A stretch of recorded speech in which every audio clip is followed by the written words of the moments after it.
frontier.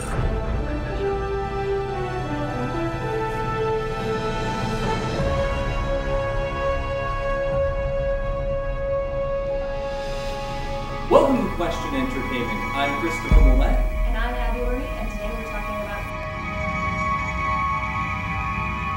Here's my disclaimer. I'm not a hardcore Star Trek fan. I've seen the show, I've seen Next Generation, I've seen some of the movies, and I know it culturally. I don't know, are you a huge Star Trek person? I was old school. Oh, okay. I used to watch the original, like Okay, so you know series. this Exactly. series. Okay. Star Trek, of course, is based on the iconic TV series with a billion spin-offs and movies. Even though everybody says it is, this is not a prequel. Actually, what happens is, after all the Star Trek we know, there's an accident. Oops, they blew up planet Romulan. A couple Romulans who were left get sucked back in time to before the original series and kill a ship, thus destroying Captain Kirk's father and setting the entire Star Trek universe off on a different path that changes everything. So this is sort of a Star Trek Begins, just like Batman, James Bond, and everything else that had stopped working. But it's also a continuation. How was it? It was fun. Yes, it was. It was fun. It had all the elements of a good sci-fi action movie. There were great special effects, cool fight scenes, all the good action. There was drama. There was all the funny bits. Yes. The thing I thought was amusing was they did, I know, try to make sure they stayed true in the characters and the times and what they were saying, and that Uhura's name, though it was never in the series, was used in the encyclopedia and stuff like that. But the thing I thought was funny is they made sure all the common Star Trek jokes were there. Like, Captain Kirk is making out with a girl, she turns out to be green. Kirk, Sulu, and some other guy are sent down to the planet. Guess what happens to some other guy, just like in every series? The only time I didn't think this worked was Starship Enterprise is in trouble. They're trying to get out of somewhere. We're all tense, like, ooh, will they get out? Kirk gets on the little intercom and starts telling Scotty that we need to get out of here. You need to work on it. I'm no longer waiting for them to escape. I'm waiting for Scotty to say his line. See, that's why it worked. This movie worked. Yeah, they had everything. Exactly, and for people who saw the original, you know, Star Trek and everything, they could be pleased. But even if you didn't know anything, you'd still enjoy the movie. The one thing that was hard for me, though, was Spock at the beginning. And I don't know if it's even the actor's fault, but just everybody has done Spock impressions, and everybody goes around, you know, which I, of course, went around doing this, but anyway. So you now know where my TV lies. But at the beginning, I'm just like, oh, it's a guy doing a Spock impression. But after a while, I was okay with him. Is it good for kids? Okay, here's the problem. You have these types of movies, these, you know, action, adventure, fun things that there's not anything terribly graphic, not a ton of bad language, but they always have to throw in, not technically a sex scene, but there's a couple of things that they just have to, like, cross the line of appropriateness and then make it kind of hard to bring the movie down certain ages. Yeah, that one scene. And it's just one scene, but it's like, oh. And what, as far as sex, what you see in the ad is all the sex there is, and then Uhura walks in on them, and you find out she's green. And that's really the thrust of the scene, but technically... And then Uhura gets undressed. It's That whole scene was, hey, wouldn't it be cool right here if we had a couple girls in their underwear? Yeah. We didn't need that. It was just, I didn't need that. Pretty provocative. Like normal sci-fi action. Is there even any blood? Like a little. Very little. And there's danger. But when they put the animal down, that guy. Yes. That's little. So they didn't even really show that. They just explained they cut it. Away, yeah. So it's more conceptually weird.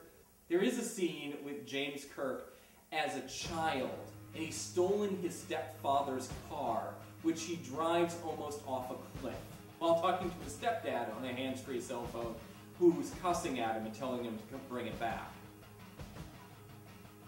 And it's shown as very heroic and cool, so, which I don't I don't recommend the Beastie Boys, and I'm not sure even what that song's about, but Sabotage is just one of the coolest sounding songs ever, and when it started, I'm like, this is so cool. It's Sabotage. How about spiritual issues? Now, the Star Trek universe is filled with spiritual issues, and once again, hardcore Star Trek fans, you can make this a little clearer for me, but from what I've watched and what I've read, Star Trek is essentially an atheist universe. The only cultures in Star Trek that have religion are either evil, misguided aliens, young, immature cultures, or Vulcans and American Indians. And the reason Vulcans and American Indians have it is because in Star Trek, they have so evolved beyond the need for God or any of those silly things that we have, but they understand that religion brings cultures together. So Vulcan, the planet, has its own religion just for the sake of the cultural experience and keeping the culture tight-knit. With all that, and with all the humanistic, cashless society and weird philosophies of the Star Trek universe, none of them are in this episode. And oddly enough, I actually wondered if this may be like a mistake, like they gave the actor, they're like, here, read this and tell everybody good luck. But when everybody's getting on their spaceships, there's a guy in the background who says, Godspeed. Which he shouldn't have said in the Star Trek universe, but we weren't supposed to get it, but okay. Other than that, the real thrust of the story is the importance of friendship and working together and building trust with one another. There's a lot to do with cheating and taking risks for the sake of it, which I think can get a little dodgy. And there's a tacked-on message at the end about following your heart. That's all in there, but unfortunately, all of those are like the pinup girl alien scene. It's just like thrown in there for the sake of it. The real thrust is friendship is important, though with all that, they never discuss it, but there's a real feeling of fate or some intelligence directing the events going on, because supposedly the Romulans coming back in time have thrown everything off. But still, in weird ways, in very strange coincidences, we get the original crew of the Starship Enterprise back together.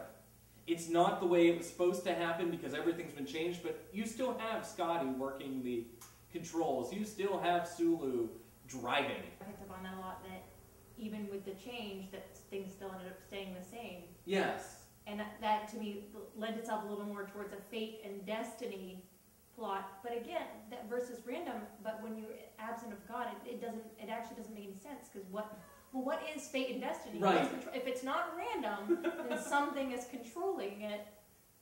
Yes. And that's something they don't believe in anything. Yeah. That's it kind of contradicts itself, the concept of fate and destiny, but no God. Yes. Well, I know Brian Godawa once said that storytelling itself just shows God.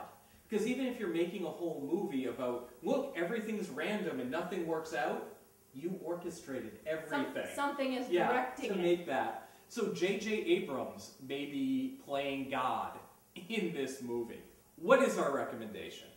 I definitely say go see it. And if you haven't seen any of the older ones, I'm sure they're probably floating around on DVD. Yeah. Get them. They're fun.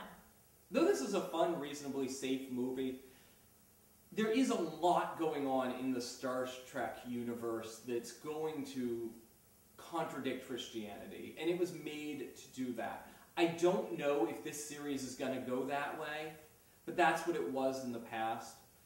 So you're going to want to know about those issues and be willing to talk about the few things that pop up in this movie, and be ready to deal with that if it opens up more with your kids. Thanks for watching. On YouTube, please click subscribe.